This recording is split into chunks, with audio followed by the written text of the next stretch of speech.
आज की कथा का शीर्षक है बुरे कर्मों का परिणाम भी होता है बुरा। एक गरीब किसान के पास एक छोटा सा खेत और एक बैल था। बड़े परिश्रम से उसने 150 रुपये इकट्ठे किए। एक और बैल पशु घाट से खरीदा। रास्ते में लौटते समय उसे 4 लड़के मिले जिन्होंने उससे बैल खरीदना चाहा। किसान ने सोचा कि यदि मुझे 150 से अधिक मिल गए तो बेहतर बैल खरीदूंगा। उसने बैल की कीमत लड़कों को 200 रुपये बताई। वे बोले, कीमत तो ज्यादा है।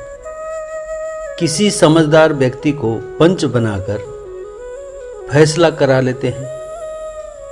वास्तव में चारों लड़के एक ठग पिता की संतान थे और उन्होंने अपने पिता को ही पंच बना दिया। पिता ने बैल की कीमत मात्र 50 रुपये तय की। वचन से बंधे किसान को बैल 50 रुपये में बेचना पड़ा, किंतु वह इस धोखे को समझ गया। अगले दिन किसान सुंदर महिला के वेश में चारों भाइयों से मिला।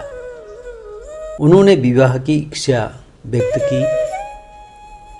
तब वह बोला, जो सबसे पहले मेरे लिए बनारसी साड़ी, मथुरा के पेड़े और सहारनपुर के आम लाएगा, मैं उसी से शादी करूंगी। चारों शहर की ओर दौड़ पड़े। तब ठग पिता को अकेले में किसान ने खूब पीटा और अपना धन वापस ले लिया।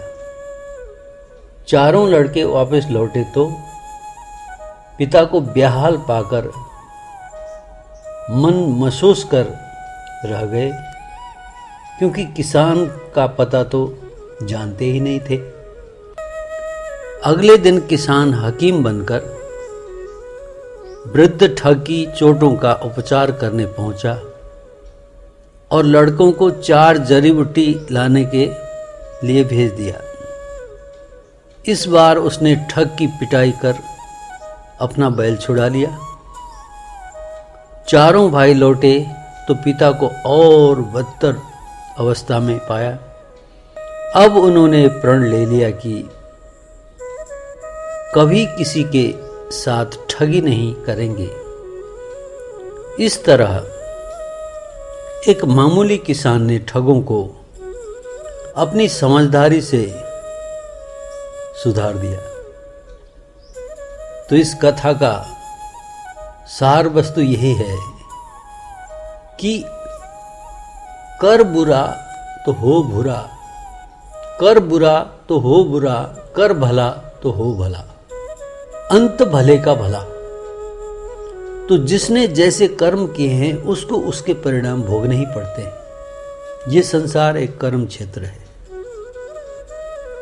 जब भी हम एक दूसरे से ठगी वृत्ति करने की या उसको हर तरीके से लूटने की अथवा उसको